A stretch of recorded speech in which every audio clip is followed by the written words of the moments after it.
रात 10:30 बजे करीब मेरा बेटा मेरे से गाड़ी लेकर गया। वो बहादुराबाद जा रहा था। पुटिया से आगे जो भारत पेट्रोल पंप है उसके चारों तरफ गाड़ियाँ खड़ी थी। कम से कम 20 ट्रक आसपास खड़े थे। और पेट्रोल पंप से कोई मोटरसाइकिल वाला जैसे ही गाड़ी अपनी मोटरसाइकिल निकाल रही तो उस गाड़ी सामने आया तो उसका टक्कर लगती। तो मेरे लड़के ने बचाने की कोशिश की उस लड़के को, और सामने ही ट्रक खड़ा था उसमें रोड पे ही उसमें जाकर टक्कर लगी और गाड़ी बुरी तरह से क्षतिग्रस्त हो गई। और बेटे के भी थोड़ी बहुत ही चोट वगैरह लगी। लेकिन मैं 8 तारीख में भी कप्तान साहब से मिला था और उससे 2 दिन पहले देहरादून में।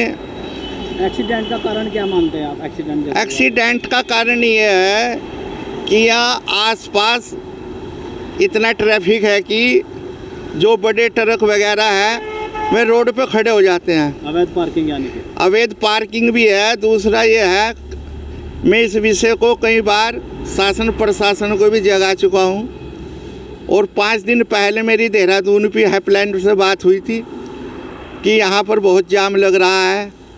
फिर यहाँ थोड़ी देर के बाद जब पुलिस वालों से मेरा संपर्क हुआ फ़ोन पर, कहने लगे भाई साहब कहाँ हैं आप?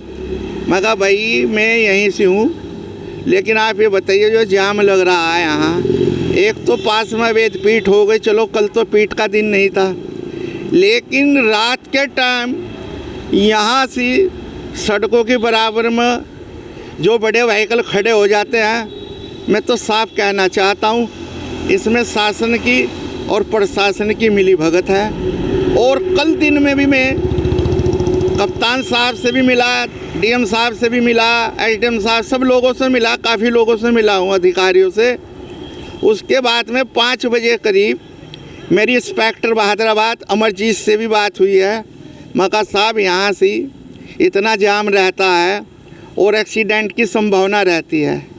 अचानक रात मेरा बेटा मेरी गाड़ी लेकर बहादुराबाद गांव में जा रहा था और यहाँ इतनी भीड़ थी क्योंकि पंपों पर 10 गाड़ियाँ इकट्ठी तेल गिरवाने के लिए लग जाती है। और उसके बाद हमेशा कोई ना कोई रोज़ाना कि छोटी मोटी खरोच लगी हुई होगा गाड़ी, लेकिन मेरी गाड़ी तो बिल्कुल ख़त्म हो चुकी है। और मैं ये कहना चाहता हूँ, कप्तान साहब से भी मेरी बात भी हुई थी 3 दिन पहले, कि बहादुराबाद पुलिस पर क्यों कुछ नहीं लग पा रहा है।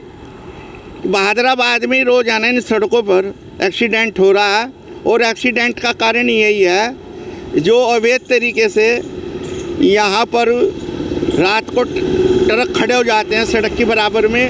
आने जाने वालों को कुछ दिखता नहीं, जो लोग पंप से तेल निकलवा के निकलते हैं। और व्हीकल वाले लोग जो अपना रुड़की की तरफ जा रहे हैं, हरिद्वार की तरफ जा रहे हैं, तो वे दिखते नहीं तेल जब लेकर छोटा व्हीकल निकलता है, तो इसलिए दुर्घटना का कारण आता है। मैं इस तरह की कोई दुर्घटना हुई है? कई दुर्घटना हो चुकी है इस रोड पर, कम से कम 15 दुर्घटना, तो 2 महीने के अंदर 15 दुर्घटना हो गई। और इस दुर्घटना का भी किसी को मालूम नहीं होता। जब लोगों ने मेरे को कहा, कहने लगे भाई साहब आप इसका निदान करा सकते हैं। मेरे को ये दुख नहीं है कि मेरी गाड़ी क्षतिग्रस्त हो गई, मेरे को दुख है किसी माँ बाप का बेटा अगर इस हालात को देखते हुए गाड़ी के कोई गुजर जाता है और मेरा अकेला बेटा है। आपके बेटे की कंडीशन क्या है? मेरे बेटे का थोड़ा सा नाक में चोट लगी है और थोड़ा उसके माथे पर चोट लगी है, उसका ट्रीटमेंट चल रहा है। और आज फिर मैं वो गाड़ी एजेंसी में भिजवा दी है। अब मेरे को तो ये आज मेरे बेटे के साथ ऐसी हलचल, ऐसी घटना घटी है, कल को और भी लोगों के बच्चे हैं और किसी का कुछ पता नहीं, उसी बच्चे से परिवार चल रहा है, या एक आधा बच्चा, आज की तारीख में ज़्यादा बच्चा कोई पसंद भी नहीं करता। तो मैं कप्तान साहब से यही कहना चाहता हूँ, आपने उस दिन मेरी बात भी सुनी, सब बात, लेकिन बहादुराबाद में ऐसा क्या गुड़ या ऐसा क्या शहद चिपका हुआ है जो लैंड ऑर्डर की बिल्कुल यहाँ धज्जियाँ उड़ रही हैं। और मेरे हिसाब से यहाँ जो, जबकि पास में चौकी भी है, लेकिन कोई आदमी किसी की बात सुनने वाला नहीं है।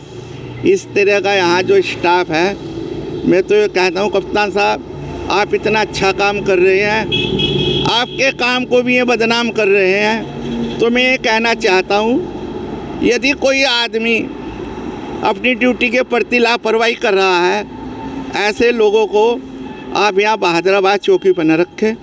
इन लोगों को यहाँ से हटाया जाए और लैंड ऑर्डर जिस दिन सही हो जाएगा हम आपका धन्यवाद भी करेंगे। लेकिन फ़िलहाल बहुत बुरे दौर से गुजर रहा है बहादुराबाद, जो कि पहले पृथ्वीराज चौहान यहाँ पीट भी लगती थी, पहले पीट बंद हो गई थी, कुछ लोगों ने दूसरी तरफ लगाने शुरू कर दी, इसलिए भी जाम रहता था। लेकिन मैं कहना चाहता हूँ, यहाँ जो भी गलत काम हो रहे हैं कप्तान साहब, इन पर अंकुश लगाया जाए। अगर इन पर अंकुश नहीं लगेगा हमको फिर बाध्य होना पड़ेगा। मैं अपनी भारतीय किसान यूनियन वेदी का राष्ट्रीय सलाहकार हूँ और उसके बाद हमारा धरना प्रदर्शन यहाँ पर जारी रहेगा जब तक यहाँ की कानून व्यवस्था सही नहीं होगी। जय जवान जय किसान।